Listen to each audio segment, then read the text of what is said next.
Jody Avirgan here. I'm glad you're enjoying 30 for 30 podcast, part of a special collection of sports audio documentaries from ESPN Films. We're finding the best sports stories for you right now.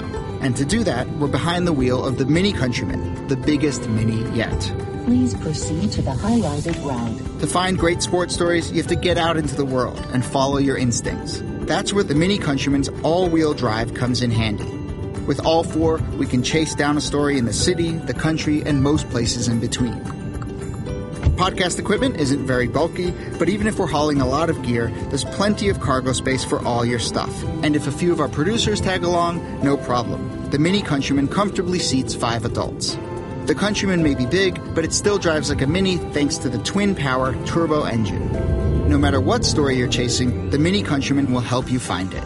It's available now, and so are 30 for 30 podcasts. Visit miniusa.com/countryman today. Welcome to the Right Time Podcast. The Right Time with Bomani Jones. Along with Jonathan Hood, I'm Jeff Rickard here on ESPN Radio, the ESPN app. Happy to have you along. Jay Hood, it's been at least a couple of weeks since we've seen each other. That's exactly right. We got plenty to talk about before we are done tonight.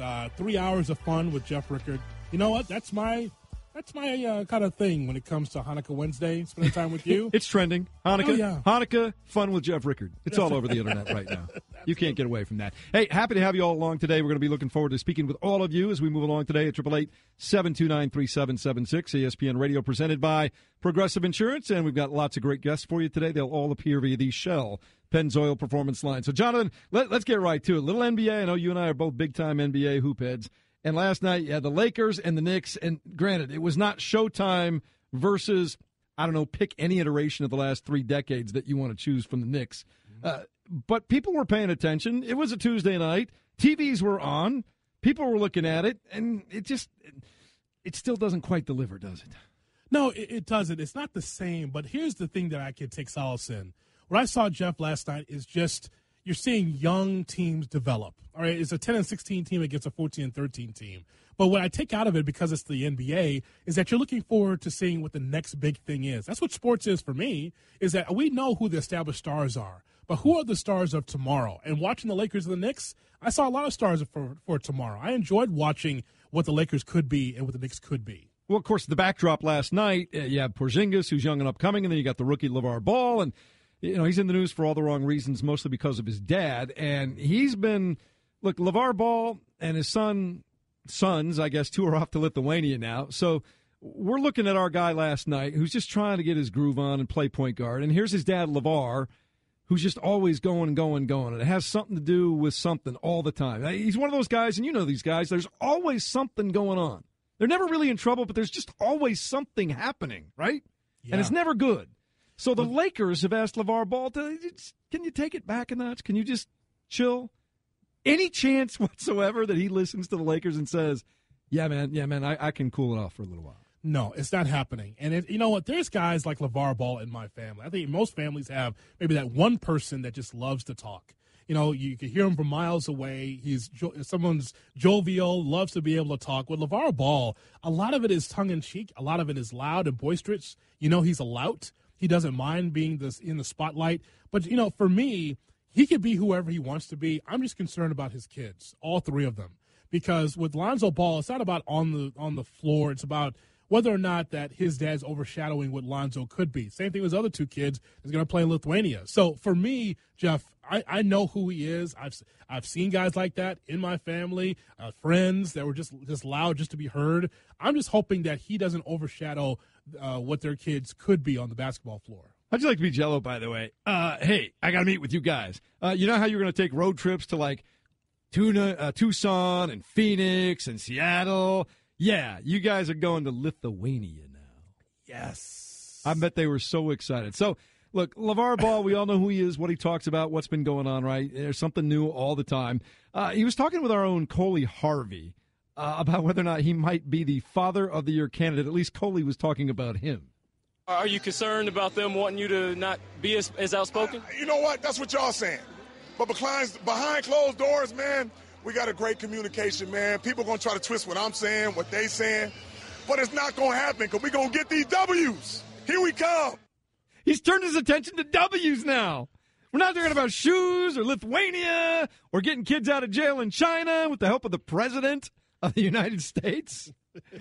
It's about W's. It's about W's now. Yeah, that's all. He's just a guy that's a carnival barker that just says, step right up. The guy that's at the circus, Jeff, that just says, hey, step right up. Yeah, you can win a prize. You can win millions of dollars. That's what he is. He's just trolling everybody. Yeah, listen, when you watch him speak, it's usually with a smile on his face because he knows that he's just trying to he's like full hyperbole, just continues just to want to get that attention. And really, it's not about him. It's about his kids.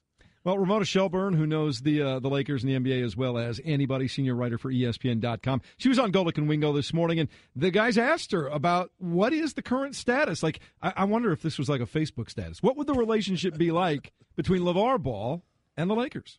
The Lakers essentially said to him, hey, man, you got to tone it down when we're talking about the criticism of the coach and other players. We want you to be able to say whatever you want to say. You're a private citizen. We knew what we were doing when we were drafting you. We knew who you were. The Lakers are one of those teams that are sort of they like the drama, right? It's L.A. In Hollywood, like the worst that you can be is boring. So they're fine with all of it as long as you still play well on the court. But when you say negative stuff about your teammates and the coach, it does create a negative atmosphere. And so what they asked him was just keep it positive. And if you have something negative to say, come to us first before you talk to the media. And last night when I asked LaVar about it, he said, yeah, that's about right. That's about right. I mean, don't get it twisted, though. This was a really good thing that they talked to me, and I felt really good about that. And the lines of communication were open, but I'm still going to say what I'm going to say. When was the last time a professional franchise had to go to some player's dad and go, dude, we got to talk? I don't remember that. Do you? I don't either. The only similarity would be the Williams sisters, and that's just tennis. That's not even a team. It's a tandem. But we haven't heard of from girls. Richard for years and years. Once they became full-fledged adults, we really didn't hear from him all that much. Well, they kind of X'd him out of their life. They took care of it themselves. Well, yeah, because it's smart marketing. It's like, for us to grow, we have to make sure that dad's in the backdrop, and that's actually a good thing.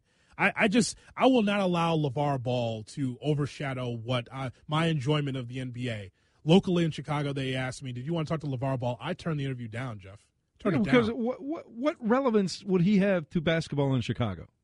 Well, just the idea of just having him on because, You know why? Because all he wants to do is argue and push his brand. And I already know the Big Baller brand. We all know what it is, but my focus is not on him. As a matter of fact, it's not even on Lonzo. It's on Kyle Kuzma. He's the better player. He's got his head down, scoring 19 points last night. He just gives you a consistent effort, and Ball's the guy that's sometimes is struggling. So, I mean, for the Lakers, from their standpoint, they could either continue to deal with this or cut out the problem.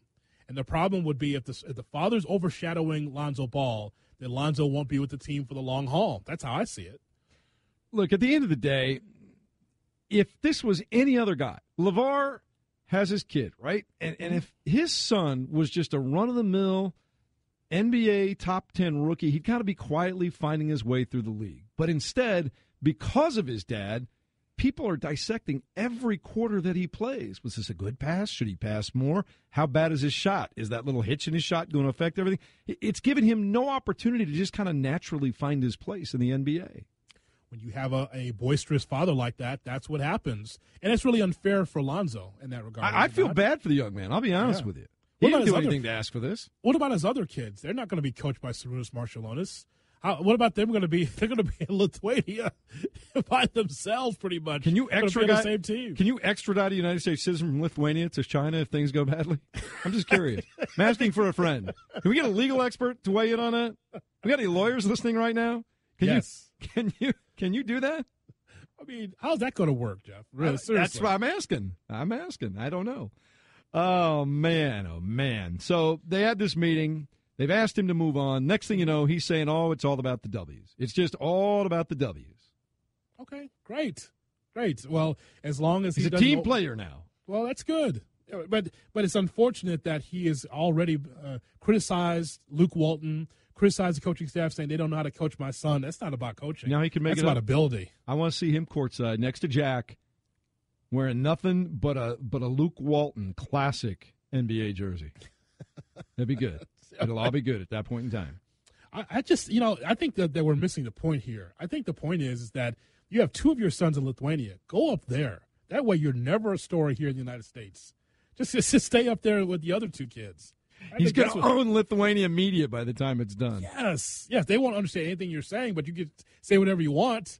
I think that would be best for the Lakers, for him to just stay with his other two sons. All right, you want to get your 2 cents in? You can get in touch with us through the 1-800-Flowers Twitter feed, and you can do that at ESPN Radio throughout the afternoon. All right, coming up in just a moment now, PG-13 is about to go home, at least his former NBA home.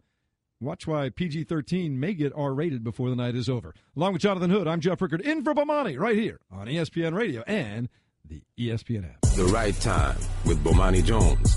Paul George, PG-13, makes his return to the Bankers Life Fieldhouse in Indianapolis later on tonight. And there will be people waiting for him there, Jay Hood. And I don't think that they're going to be happy with him. Hold on a second now. What do you mean by that? There will be people waiting for him? There's a lot of jilted fans waiting inside the Fieldhouse for PG-13 to suit up for the Oklahoma City Thunder. And see, there were a lot of hurt people in Indianapolis when Paul George originally came out. Like, he was playing, just so give you context, he was playing in a local celebrity charity softball tournament like on Tuesday. And he told all the news cameras, man, I want to figure out a way to stay in Indianapolis. This is my home. This is where I want to play. In so many words. Mm-hmm. He was kind of playing the name game, but that's what he was saying. He was saying what people wanted to hear. Well, it comes out about 48 hours later. I don't know if his agent leaked it. I don't know if he leaked it. That he wanted to go play for the Los Angeles Lakers.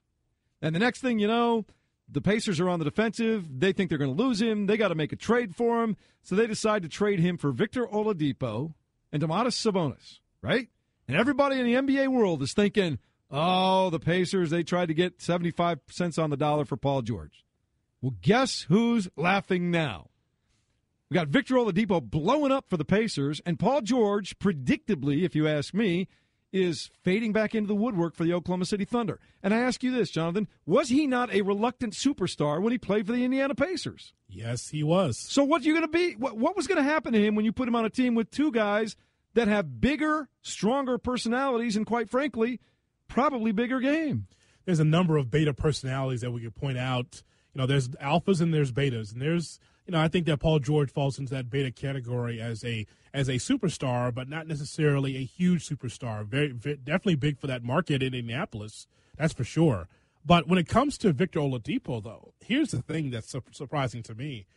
Victor Oladipo, a guy that could not get shots with Russell Westbrook, and again, Westbrook is a guy that is an alpha, loves to be able to shoot the basketball, can take the bull by the horns, but Oladipo struggled with playing with Russell Westbrook. Now that he could kind of operate and do what he wants to do, Oladipo has really become a terrific contributor to this Pacers team, to the point where they're one of the biggest surprises to me in the league at 16-11 coming into tonight's game.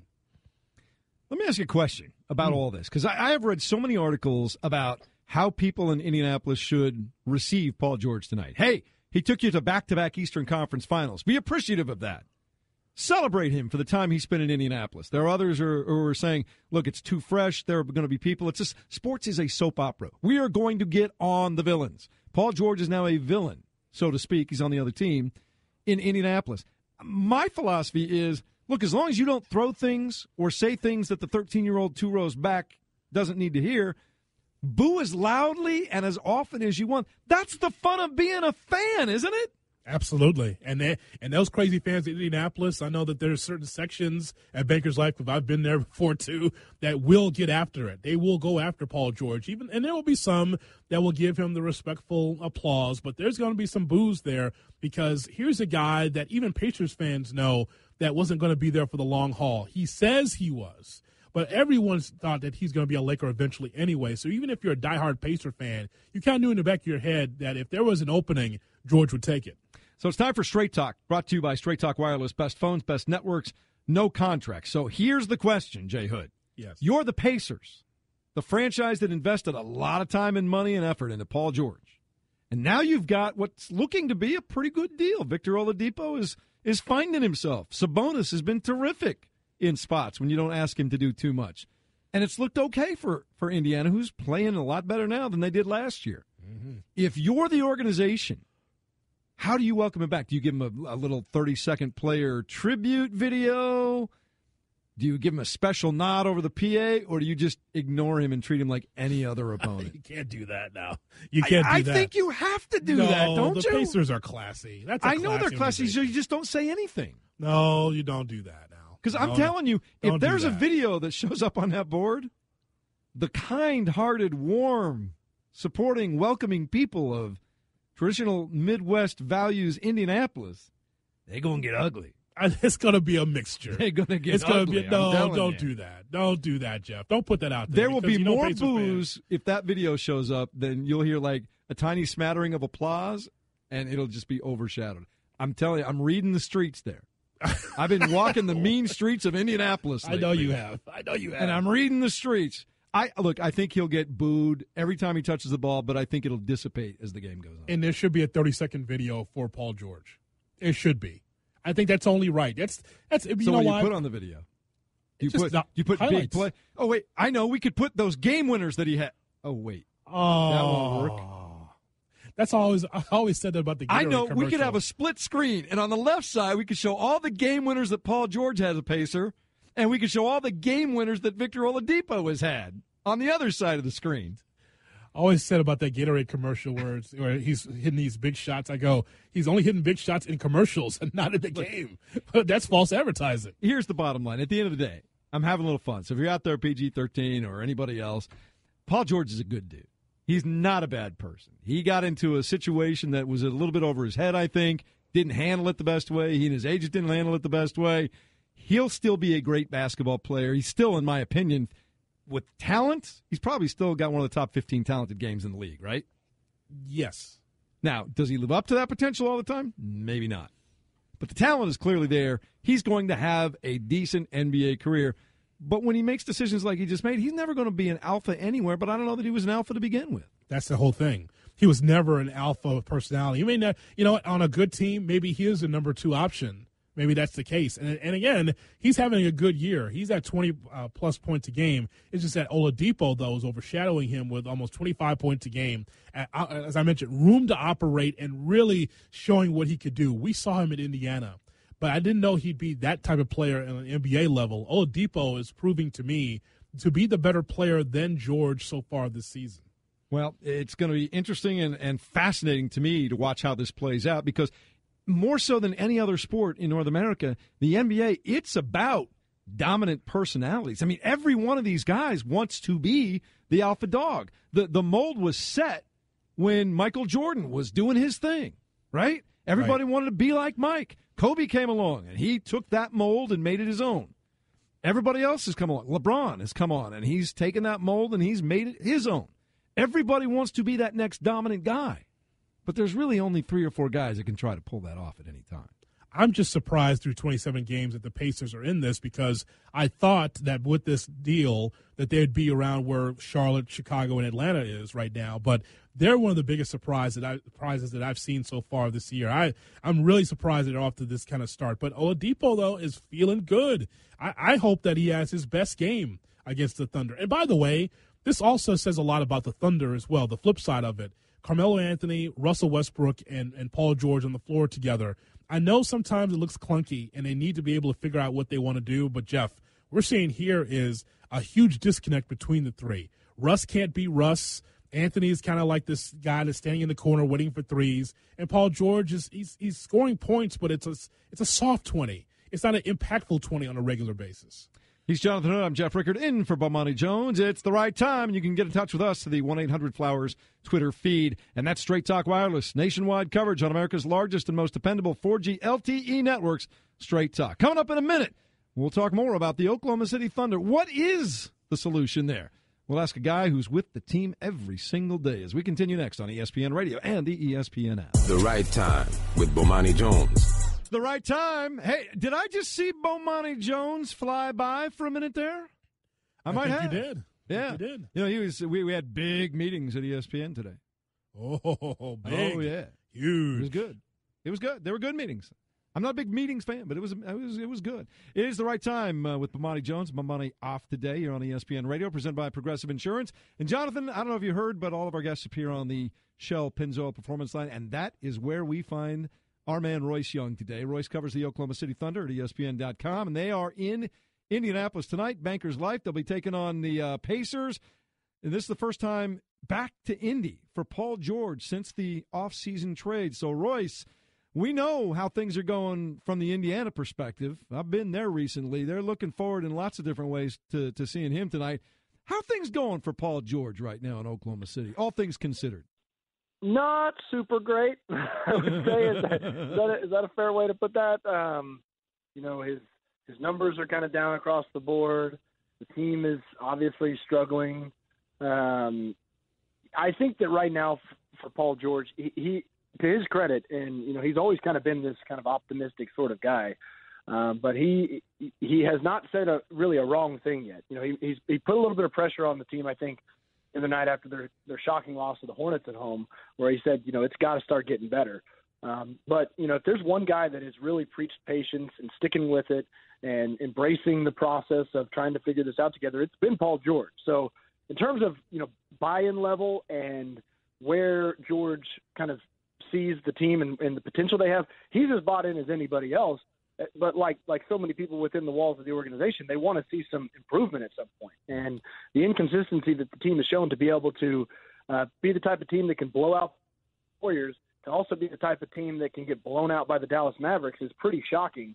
And certainly right now that's something that George and many of his teammates are trying to figure out. Well, Royce, can you put your finger on the biggest issues with the Thunder? It's never going to look great out of the box because it's got so many different players and moving parts. But 12-14, can you put in the capsule why it's been such a struggle? Look, I think to try to put your finger on one thing, I think if I could do that, then I think Sam Presti would be hiring me as his head coach right now. So I think that, to really center in on the one thing is pretty tough to do. I think the biggest things that stand out is, one, it's quite simply, Russell Westbrook has not played that great this year. And I think some of that has to do with the fit issues. Westbrook has always been the type of player that other players adjust to. He has a very distinct way of playing, very unique way of playing.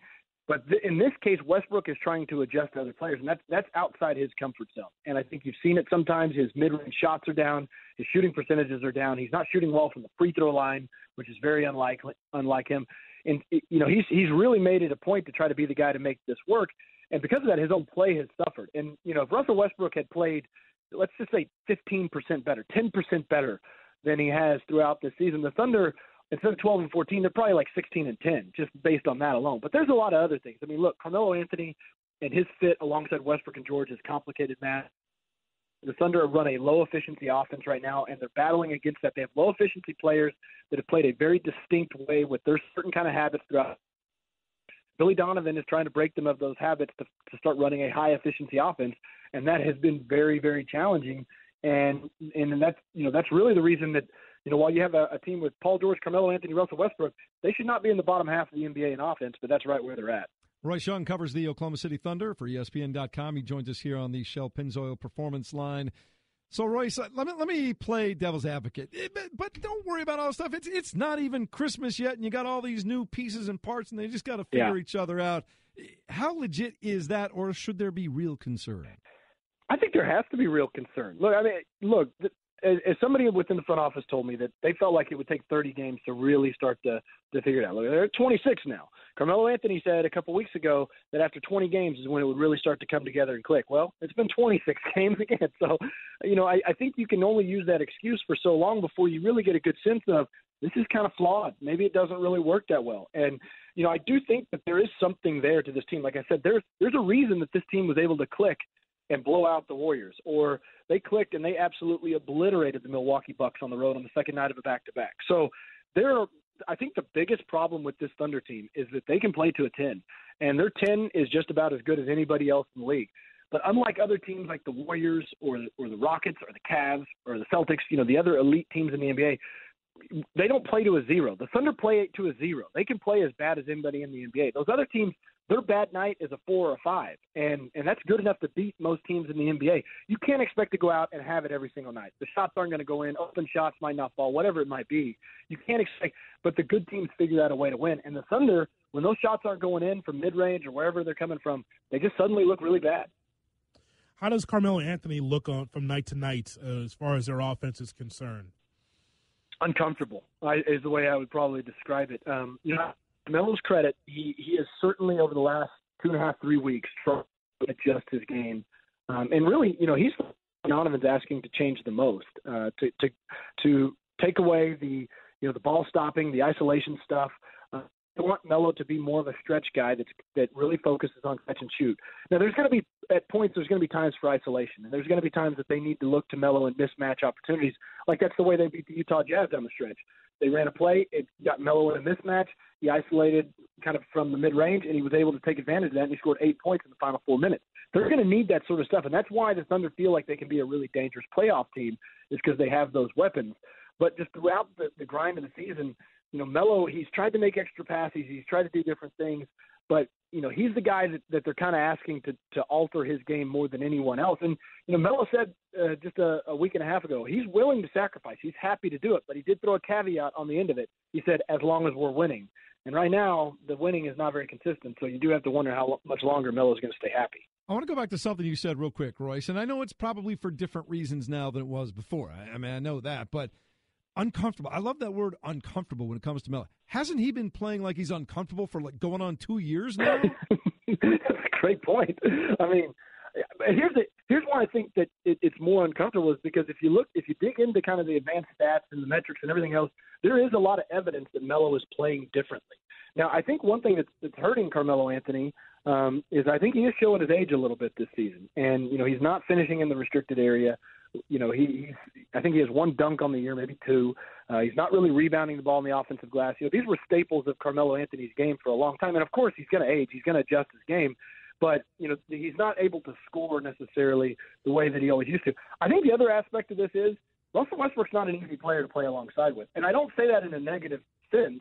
I think a lot of people take that and say, oh, that means he's not a great player. Russell Westbrook is absolutely a great basketball player. But in terms of fitting alongside seamlessly, it takes some work. And there's certain type of players that fit better with Westbrook than others. You can see it right now with Victor Oladipo. Oladipo, not a natural fit alongside Westbrook. He moves on. Oladipo is excelling in a different role in Indiana. So I think that's an element of this as well. It can work, and Westbrook can bring the best out of you, but it just might take a little bit of time to figure it out. Royce, Jeff and I were talking about how Paul George will be received at Baker's Life tonight. How do you think that's going to go? What are your expectations for how Pacers fans feel about Paul George right now? Yeah, I think there's going to be a heavy amount of that. That's at least what Paul George is expecting himself, and he kind of accepts it, understands it. Although he did say yesterday back in OKC before the team traveled that he kind of couched it. He said, "Hey, I'll be booed. I understand that." And he said, but then he put in, "For whatever reason, I'll be booed." So I think even he kind of wonders, should I really be booed? But look, he talked about it this morning after shoot around. He kind of sees it that he did the Pacers a favor by telling them his intentions. They were able to get players like Oladipo and Sabonis. But at the same time, there's always going to be a sense of betrayal when a star player wants to leave a franchise that he helped kind of grow over the last nearly decade. So, fans are going to greet Paul George in the natural way. It's kind of the guttural, instinctual thing for a fan to do. When a former player comes back that left on unseemly terms, they boo him. And I don't think it'll be vicious. I don't think it'll be vitriolic or anything, but Paul George is definitely going to hear it. Royce, always good to talk to you. Thanks for stopping by. All right, guys. Thanks for having me on. You bet. Royce Young, ESPN.com, covers the Oklahoma City Thunder. They are in Indiana tonight to take on the Pacers. So on NBA TV's Twitter, the question is the same question we asked, how will fans react? Todd Clark says that I'm booing every time he touches the ball. Rob Roof says that I'm just going to laugh every time he touches the ball. Here's why. Can I tell you why, though, what it really comes down to, all kidding aside? The people of Indianapolis and all of Indiana, that's the basketball state, Jonathan, right? Hoosiers, yep. That's the basketball state. That's right. That's the official sport of an entire region and that state. They loved Paul George. They made Paul George one of them. They desperately wanted Paul to be the guy that was with it. You know what they wanted? They wanted Paul to be Reggie Miller, and they thought they'd win championships with him at some point in time. And they felt all of a sudden he just didn't want anything to do with him anymore. That's really what it comes down to. They put all their love and attention into PG-13, and he turned their back on him. That's what it comes down to. And my thought is, post Reggie Miller, okay, now you care about the Pacers. That was a Hoosier. That was a Hoosier city. That was about Indiana. Oh, I guess you can't boo them because they're rebuilding. Goes back to Indianapolis. Oh, you can't boo the Hoosiers because they're rebuilding. So you're going to just take out your frustrations on Paul George. Give me a break. Now you care about the Pacers. Okay, great. Same Pacers team that struggled at the gate to try to get fans in there. Okay. Well, yeah. Did you look at the team for a while? I mean, come on. With Paul George on it, though. That's the They're draw, welcoming people, but they're not dumb. Wait a minute. With Paul George in it. Paul George is on those teams. I got news for you. Paul quit on that team before the fans did, and they figured it out. That was the problem. Yeah. All right. That's what's going on here on ESPN Radio, the ESPN app. You can capture the excitement of Christmas morning with 1-800-Flowers.com. When you order 12 peppermint roses for only $29.99, you'll get an extra half dozen and a vase for free. Go to 1-800-Flowers.com/ESPN. In a moment, which is healthier and more likely to clear up, the collarbone or the team? We'll tell you all about it next on ESPN Radio. That's awesome. The Right Time with Bomani Jones. The Right Time with Bomani Jones. Today, it's Jonathan Hood, Jeff Rickard, ESPN Radio, presented by Progressive Insurance. Jay Hood, you been on the internet at all today? I have. You seen this Chinese daredevil that was trying to get fancy 62 stories above the ground, and it did not work out? I did not see that. Newsflash, if you make a mistake, free falling from 62 stories up is not going to end well. The video says, I haven't watched the whole video yet. I've been reading about it, but it says graphic. Chinese daredevil films fall to death from 62-story building. Now, I don't know about how you feel about some of these daredevils, the people that are trying to do stuff for YouTube, or they do crazy things like the guys that climb Everest, that have families and little kids at home. Like, I get that you want to do stuff. I understand. I get the concept of why'd you climb that mountain? Because it was there. I understand that. I do a little bit of that in my own way. But, man, when you got, like, a wife and little kids, it's hard for me sometimes to have too much. It's tragic. But how much sympathy can you feel for people who are just doing stupid things and hoping that everything goes perfectly? And his ponytail was perfect. So, hey. You see his ponytail?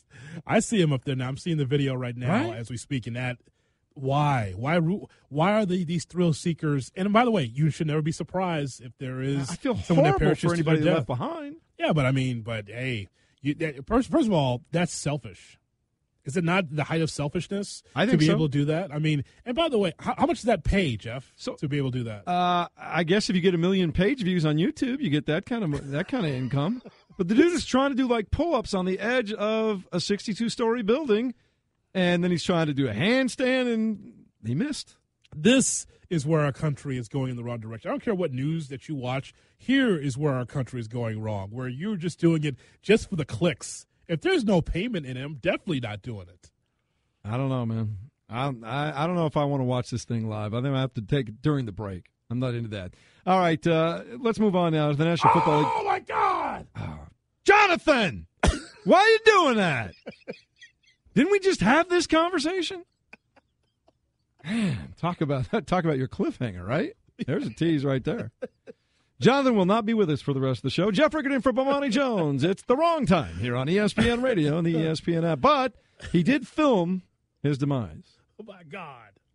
So there are so many questions. I don't know if we create these questions, if they're legit questions that we have to ask. Like, for example, should a team tank to get a higher draft pick? Like, to me, deep inside as a competitor, doesn't that go against every grain and fiber in your body? And how do you get an entire team of competitors to just tank? See, you're asking the wrong guy, because there's no way that I feel like when I get up in the morning, I'm going to lose the day.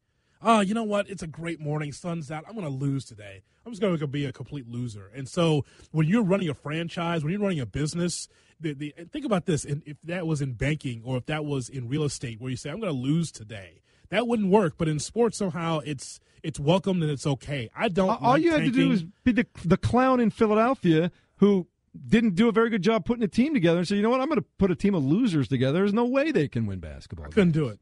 I just can't. I don't like it. And I know it has been successful going that way. Houston Astros, Chicago Cubs. It's been done. I just don't like doing that way. How about taking care of your business to start with instead of having to retool and reset your ball club?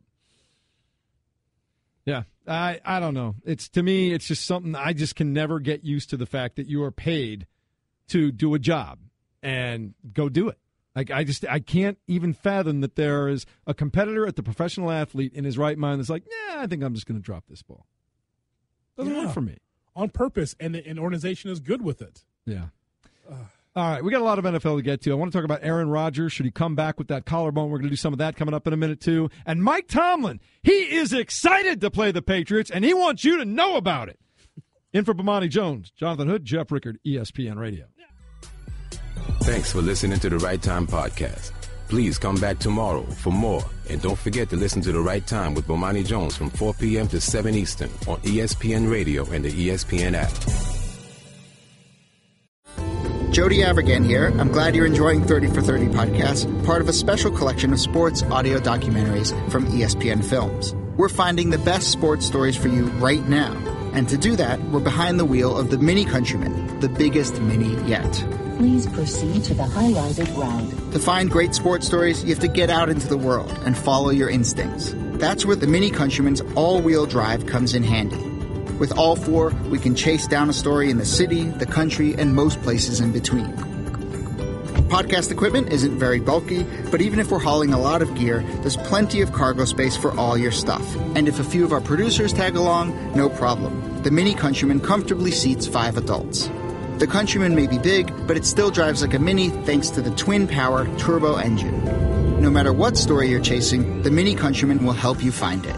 It's available now, and so are 30 for 30 podcasts. Visit miniusa.com/countryman today. Welcome to the Right Time Podcast. The Right Time with Bomani Jones. Hello, and welcome in to The Right Time. Along with Jonathan Hood, I'm Jeff Rickard. It's ESPN Radio, and it's presented by Progressive Insurance. I've always liked Mike Tomlin. I love Mike Tomlin this week. You know how, Jonathan, we're always saying we want coaches to just quit speaking to us and coach speak and tell us what's really going on? Correct. So Mike Tomlin says, yeah, I'm excited about playing the Patriots. How can you not? Look, if you're in the NFL and you're the Steelers and you're playing for AFC and conference supremacy and probably want to get the inside track on getting to the AFC championship game and maybe onto the Super Bowl, of course you're going to be excited to play the Patriots, aren't you? Absolutely, because it's the Patriots.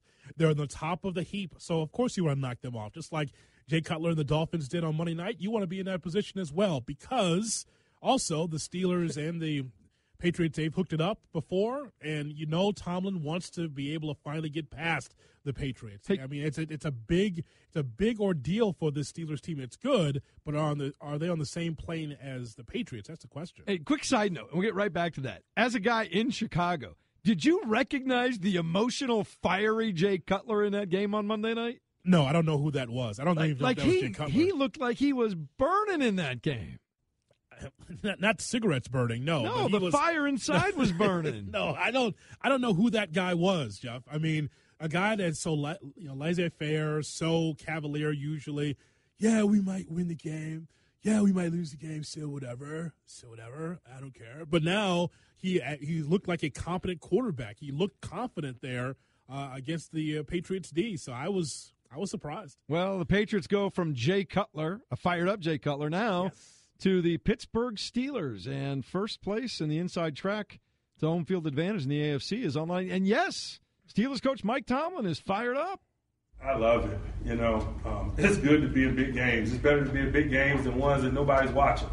You know, we better be appreciative of this spot and not resist it in any way, but embrace it. Because this is what we've been fighting for since March. You know, to be in these type games against these type people, why would you fight that? To quote Bill Parcells, that's why you lift all them weights in the offseason. That's right. Right? That's exactly right. I'm looking forward to it, too. And here's the thing. Like a big prize fight, it's just interesting how Mike Tomlin is hyping his team up through the press, and it makes you even more excited as a fan to watch the game. Well, I'm looking forward to the game. I know everybody in Pittsburgh, they're always looking forward to the game. I know the Patriots and their fans want to just get off the bad taste that was in their mouth on Monday night. But if you want even more from Mike Tomlin, I got more from Mike Tomlin. Excited about being in the kitchen, if you will. You know, it's good to be in the kitchen. The kitchen's in Pittsburgh, PA, this week in the National Football League and at Heinz Field. And that's where you want to be in the middle of December. So we don't take it for granted. As competitors, we're excited about it. But as professionals, we know that preparation is going to be required. So we'll spend the rest of this time putting ourselves in great position to perform in the manner in which we desire to. And all I can imagine is, meanwhile, in Foxborough, you're getting like a lot of really good players, superb quarterback. We got some fantastic receivers, going to give us all kinds of headaches. But, yeah, we're on to Pittsburgh. I love Tomlin. He's just using all these extra words where he just get right to the point. But I do like him because he's different from most coaches. Most coaches wouldn't tell you anything. You think Belichick would ever drop that I'm excited to be in the kitchen? No, there would be no kitchen talk from Bill Belichick. None whatsoever. Now, if you asked him about special teams play in the 1970s, he'd talk all day. And that's the whole thing, Jeff. If you got an interview with Bill Belichick and you wouldn't say anything about, ask him any questions about the Patriots of 2017 and asked him about football in the past, or philosophy, he would talk to you all day. Yeah. Did you see him on the Football Life? They couldn't shut him up. Look, I have friends in the New England area that have covered the Patriots for a long time, and if you can ask a question that catches his imagination, he's as good as anybody. Mm-hmm. It's tough to do that, though. He's very guarded about this week and this game and the last week and last game. He's not interested in giving you much there. And you think people would know that by now. My favorite, he's gotten to the point where he doesn't even answer some of these questions. He just looks at guys. Yes. Or ladies, as the case may be. See, he would like me because I know what his wheelhouse is, and so I would try to twist those questions into relating a player or a team from the past, and I can get an actual soundbite out of the guy. Well, that's one big game coming up this week. Here's another one. The Green Bay Packers, they need to win out and get help. They're 7-6 in the NFC, and they got a tough schedule left. They got a couple of divisional games. It is not going to be easy. But there's hope that Aaron Rodgers, who's been cleared to practice again, could play. And I have heard from people around the Packers and saw at least one article yesterday that was suggesting that there are some players in the organization that are, look, they're excited to have Aaron back if he's ready to go. They just want to make sure he's really, really ready to go. So if you're a Packers fan, on the slim chance you can get to the postseason, do you want Aaron Rodgers back coming off, fresh off a broken collarbone? Yes, absolutely I want him there. And that's no slight on Brett Hundley, who did a nice job as the backup quarterback. It was not Rodgers-esque, but you saw him in a really good rhythm against the Buccaneers and against the Browns. And I think that he's a quarterback on the come. It's amazing that you can lay out a game plan and simplify it and just only take, I don't know. I know it wasn't probably the voluminous playbook that you usually see with the Packers, but they probably took the playbook and said, okay, only do this much of the playbook. Only do this much. And you know what? He was able to maximize his minutes when he was on the field. I like what I saw the last couple of weeks from Hundley. I think he's been pretty good, but Aaron Rodgers, that's a whole different animal right there. If he's on the field, what a difference he could make. I'll tell you this right now. Lawyer wife is a shareholder of the Green Bay Packers, so I get to watch a lot of Green Bay Packers games, right? Okay. With full accompanying spicy audio next to me sometimes. And I will tell you this. I've watched a lot of Packers games over the last few years. I don't ever want to watch a Packers game without Aaron Rodgers. Understood. It's a completely different thing. He brings an excitement to the game that other guys just don't bring. Look, Brady, Manning, precision, surgeon-like, right? You just knew what they were going to slice you and dice you and chop you up. Aaron Rodgers is an artiste. You know, he's rolling out to the right. He's throwing back across his body 60 yards downfield. He's completing Hail Mary passes. He's spinning reverse pivots to get away from guys before he makes an on-the-dot out pattern work 15 yards downfield. There's just an element of entertainment with Aaron Rodgers that does not exist with any other player in the NFL. He's dancing out there when he's in and out of the pocket the way he does, the way he can run. He's just very smart out there. And here's when you know that he's great, Jeff, and you know this as well. It could be with anybody for the most part, almost Brady-like in that regard, in which it's not necessarily star players or all pros. He's trying to run that offense with anybody and still being able to get the job done. That's what you like the most about Rodgers, that no matter who else is out on the field with him, he can still make those players look good and vice versa. Look, I grew up in Denver, and so I got to watch John Elway, and as I grew up, and one of my first major jobs was being a beat reporter for the Denver Broncos. And Rodgers is like Elway version 2. Like I even have come to think that he might even be a little bit better than Elway because he takes better care of the football than John did. Mm-hmm. But I will tell you this, with those two guys, the parallel is no matter who's on the field, to your point, no matter who's on the field, you just always feel like you're going to win the football game. Yeah, and that's a great feeling because there's only several quarterbacks in the NFL we can say that about for sure. One is Rodgers, the other one is Brady. The other ones, I don't know if you can say that about Big Ben every Sunday, can you? Not anymore. I mean, I like him. I'd still have him on my team if that's what I could get, but I don't know. Yeah, Cam is kind of an up and down guy these days, right? See, we don't. I mean, same thing with Drew Brees. There was a time with the New Orleans Saints, though, Jeff, that you thought, man, with that offense, they can outscore anybody. They're going to score 35 every night. Yeah. Yeah, but I mean, I don't know if that's the case all the time with Drew Brees, as much as I can say that with Rodgers and Brady. Who else can you think of? Randall Cunningham was like this somewhat for a while too, and that. Just the dynamic of one guy could completely carry your offense by just the crazy things that he would do. Not in the calculated, we're going to run the play better than they run it, but the play's going to break down and anything crazy can happen at any time. At the quarterback spot? Yeah. On a sustained basis. Like we saw RG3 in his rookie season do that for like 12 games, right? And then that was it. For a couple of years, you could say that about Michael Vick, could you not? Yeah, I think you could. The one year he had in Philadelphia when he didn't turn the ball over. Was unbelievable. But of course, in Atlanta, he was. You're right. He was dancing, and who knows what was going to happen. But of course, with those same quarterbacks, that doesn't necessarily mean that you're getting a Lombardi Trophy, because the best quarterbacks that have that type of connection or that combination of running the football and being able to pass it down the field, those are the ones that are usually the most successful. Usually. Give us your thoughts on the 1-800-Flowers Twitter feed at ESPN Radio. You can find Jonathan at TweetHood. You can find me at Rickard on Sports. We're in for Bomani Jones today. It's the right time on ESPN Radio. In a moment, we turn our attention to Major League Baseball. They got the winter meetings going on in places that are far warmer than they are in Bristol, Connecticut right now. I can promise you that.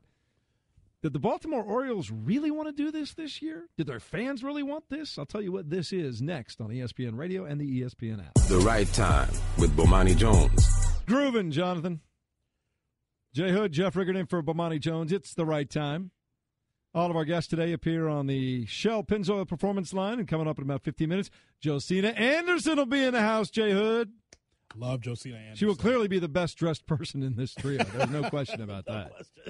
No question about that. She's always got great information. I look forward to talking to her. Why is it so popular in Major League Baseball now that unless you are truly, truly one of the 5 or 6 largest markets in baseball, you get a couple good years out of your young stud, and then you just trade them off for parts?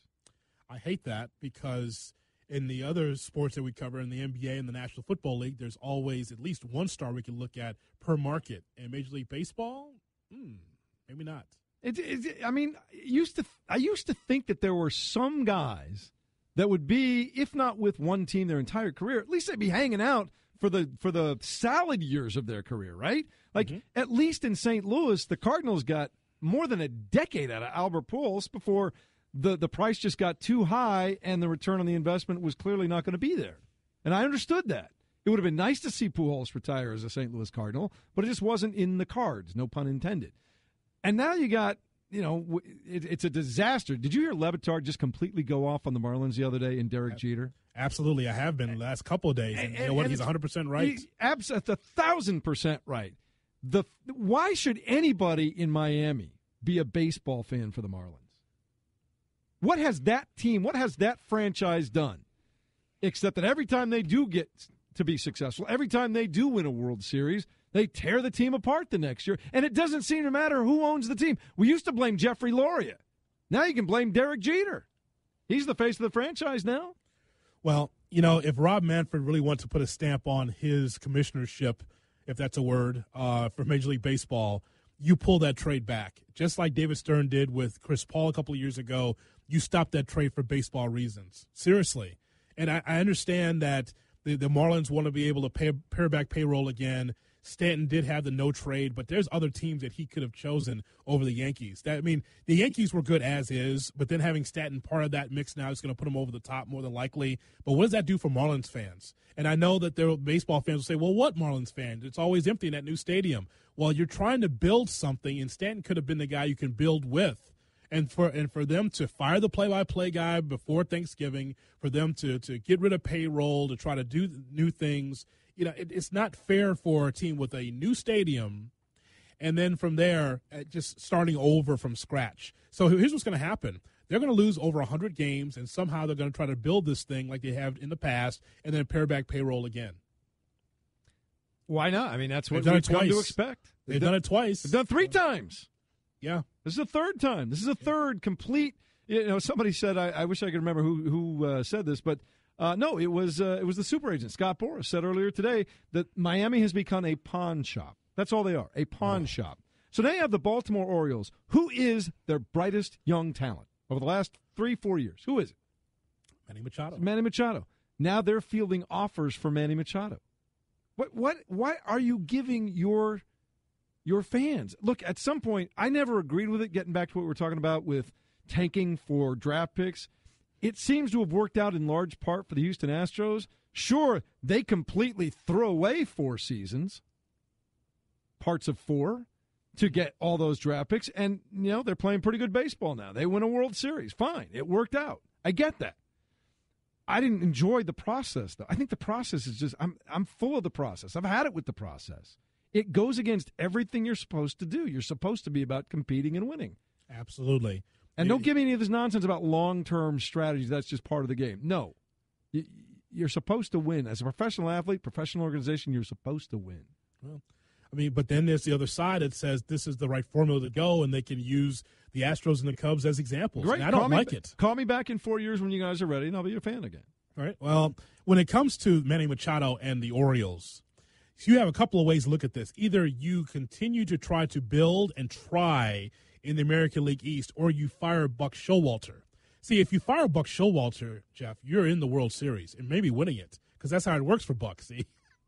Usually when he gets fired from someplace, the next year the team is successful.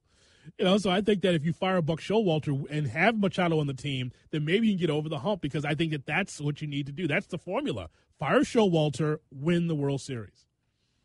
It's happened before. It's Twice, happened before, and it's probably happened in many other ways even before us. It's the right time. Brought to you by Pennzoil Synthetics, taking synthetic motor oil performance to a whole new level. Make the switch to Pennzoil Synthetics today. Baseball meetings are going on down in Florida. Everybody's down at the baseball meetings, which is kind of like, there's wheeling, there's dealing, there are people trying to get jobs. You name it. Have you ever been to a baseball winter meeting? No. Dude, Are you kidding me? Is like, did you ever see any of the James Bond movies with Pierce Brosnan? Yes. Okay, remember, I think it was the second one. He starts off at the very beginning of the show, and he's at the Arms Bazaar somewhere in the mountains of the Ural Mountains in Russia or something like that. Did you ever see that one? I have. That's exactly what it's like at the winter meetings. Sans the parkas. There's no parkas, but everybody's got this guy up for trade, or I want to be a general manager, or how about taking this guy on as an assistant general manager? I mean, even minor league baseball teams, everybody who is under the age of 24 who just got out of broadcasting school that wants to do play-by-play Major League Baseball, they're down there begging for jobs from the minor league baseball team. It's good stuff. It's literally a job market down there. Well, as far as with the Marlins firing Rich Walls, I think they can probably hire a 22, 23-year-old, because that's how much payroll they have to. I figure they got 2 prospects back from the Twins for Rich. I didn't know what was going on there. It's just a mess. I do like the winter meetings from afar, reading about it. I don't want to be in a stuffy hotel. You should go at least once. Outside. You should go at least once. And by the way, if you're going to go there, do it right. You get a hotel room. You might have to pay a little more than you normally would. But do it right for at least 2 days and just live it up, man. Just live it up for 2 days. Well, I'm going to be a fake scout. If I have to do all that, then I'm going to be a scout. That's what I'm going to do. There are a lot of fake scouts there, too, believe me. I'm going to be one of those guys. There's a lot of everything there. That way I can get the information. See, that's how I do it. And I'll bring it, and then I can send the information to you. Yeah. Coming up in just a moment, we're going to talk to Josina Anderson about the National Football League. What do the Eagles do without Carson Wentz? What really is going to happen with number 12 in Green Bay? And so much more. Along with Jonathan Hood, I'm Jeff Rickard, in for Bomani Jones, here on ESPN Radio and the ESPN app. The Right Time with Bomani Jones. Right Time with Bomani Jones, along with Jonathan Hood, Jeff Rickard today. I could groove to this for a while, Jay Hood. Just turn into an FM DJ. Toe tapper. One of those late night, big, deep voice dudes. That could be you. Yeah. ESPN Radio's presented by Progressive Insurance. Shannon. More independent agents sell Progressive Insurance than any other brand. Find an agent at Progressive.com. Now that's Progressive. So another week in the NFL. It's go time. Like, you're running out of time. If you're on the fringe of an NFL team or you want home field advantage like Pittsburgh, New England, this is pretty much it these next 3 weeks, Jay Hood. This is it. Absolutely, and it's been really interesting as well. I didn't know how the league would would progress early because I wasn't really overly interested. But I think that when I see some of these 7-6 teams, like Kansas City, for instance, Kansas City, how they had a free fall, bounce back, of course. Now at 7-6, the Chargers coming out of nowhere as well. There's some interesting stories that's going to take place. And finally, the Jaguars. I had this bet with Jeff Dickerson. When we went way back to the draft, and he took Manziel and I took Bortles. I said, Bortles is going to be the much better pro. I win that hands down. 9-4. Here comes Bortles service. Strong based on 1 year? You're going to make that proclamation based on 1 year? I'll take Bortles over the guys on TMZ Sports every day. How about that? I just, this. So I think that's a great story where they finally have been able to rebound. Well, they finally been able to rebound, and let me tell you something. That defense is for real. They are taking no prisoners. That's a really good defense right now. They've got a running game going. They're protecting him, and they put everything in place. It'll be interesting to see how they play now with everything on the line over the next few games, and then you start to get a better sense of whether this guy can take you to the next level or not. Here's a quick thing I learned today about the Steelers against the Patriots. Do you realize in the last 7 games the Sixers are the Patriots are 6-1 in those games, and the Patriots quarterbacks, specifically Tom Brady, 22 touchdowns, no interceptions. And they're 6-1. Who owns that series over the last 5-6 years? Oh, man. Huh? Just football excellence every time you see them on the field. No matter the hiccups that they've had, a couple of them here and there. It's just, to me, they just continue. Despite the Steelers being so good, the Patriots are the best team in the NFL. I could see them right there again at the end. So here in the NFL, we could see something we've never seen before. We could set a record. When I say we, the royal we for the National Football League, for the most worst to first teams. How about that? The Eagles, they're in, right? Yes. Panthers, remember how bad they were a year ago? Yes. They could go worst to first in their division. The Jaguars we just talked about. The Chargers now could be the favorite in the AFC West. How about 4 teams that go from worst to first? The Chargers, wow. Yeah, see, the best part of Chargers football is when they're juxtaposed against 60 Minutes. When you see Phillip Rivers having to go down the length of the field, 2 minutes left, you're down 7. Can you do it? Go. And more times than not, it's an interception, and then right to 60 minutes. Well, but now, they've been to be fair to him, year. though, the defense, I mean, I think that San Diego Chargers team over the last 2 seasons, they've set the record in the NFL for the most creative and varied ways to lose football games at the end. That's right. Like, talk about snake bit. It's been going on for like 2.5, 3 seasons. Right. You just know they're going to lose at the end of a football game. It's the most entertaining part of my NFL more times than not. How can you hate on the San Diego Chargers? It's just funny. How can you hate on Charger Blue, on Powder Blue? It really is kind of like watching a movie, like a B movie on Lifetime, where you're just trying to figure out what's going to happen at the end. What's going to happen at the end? Will Phillip Rivers be able to tie or win this game or not? And usually it's just a 4th down and 10, and he's got to go the length of the field. It's just not happening. But the Chargers have turned things around in a big way with 4 wins in a row. Now it's 7-6 in the mix in the AFC West. It's fun. No, it's outstanding stuff. Here's another question for you, again, since you're in Chicago today, but I think it's topic of the day. It's what we're talking about. And I honestly, this came out of Chicago, and I can't believe it. Somebody is asking the question whether or not Devin Hester is a Hall of Famer. And my first reaction was, are you kidding me? Who says Devin Hester is not a Hall of Famer? That's a real question. I want a piece of that person. The audience is divided on that. Why? Have they not been paying attention? All I know is that it's one of the best, if not the best, I've ever seen at that position. And I know that he did not fare well as Are they judging him as a wideout and a defensive back? Well, they shouldn't, because if you do that, you're going to win that argument on that side of the ledger. But no, Devin Hester is the best I've seen at that position. That guy is a Hall of Famer in that special teams, in special teams. I'm just going to drop one piece of knowledge on you when it comes to Devin Hester. The player who has scored more non-offensive touchdowns in the history of the National Football League is not Deion Sanders.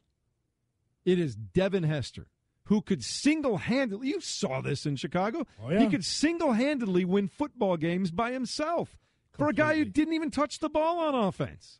He is a Hall of Famer. There's no doubt. I don't know how soon he gets in, Jeff, but he will get in. 20 touchdowns. Not playing wide receiver. Not playing running back. Devin Hester scored 20 non-offensive touchdowns. The only time that he was messed up is when they tried to play him under Lovie Smith as a wide receiver, and he wasn't even a worse secondary player. But as far as special teams, but you had to try that, though. The guy was so good with the ball in his hands, you had to see if it would work, didn't you? Yeah, and it didn't. I just remember several plays in which Muhsin Muhammad had to line him up, like literally take him by the shoulders and go, "No, you're a slot receiver here." Yeah, the lineup part I didn't really get. Like, I get if you maybe never really developed the knack for running sharp routes or whatever. Right. Like, I understand if you don't become Jerry Rice running routes. I understand that. Lining up incorrectly is a little beyond me. That was Devin Hester, though. There was actually Muhammad getting out of his place, moving over and saying, no. Now, is that something that only happened once or twice and it became a legend, or this was an ongoing problem? No, this happened several times during games one season. It was fun to see Devin Hester like a little leaguer, just like a little pony leaguer. Like, no, you need to be here. Oh, here. I see. Man. So that was a problem. I do have you mentioned the Patriots earlier. How about you and I start a rumor? Oh, you ready? Like that's never happened before. No, we're going to start a rumor here on the right time. How about this? What if I threw out there to you that Bill Belichick, as great as he is as a head coach, is going to tie his wagon, it will continue to tie his wagon to Tom Brady, because you see what Brady's being able to bring to the table as a quarterback. It's a great quarterback coach combination. You think Bill Belichick definitely wants to stay in New England, or would he be interested in Shannon's Giants? I mean, the job is available, you know. Could you imagine if Belichick went home to the Giants? I think Belichick is home. Oh, his other home. No, he's home now.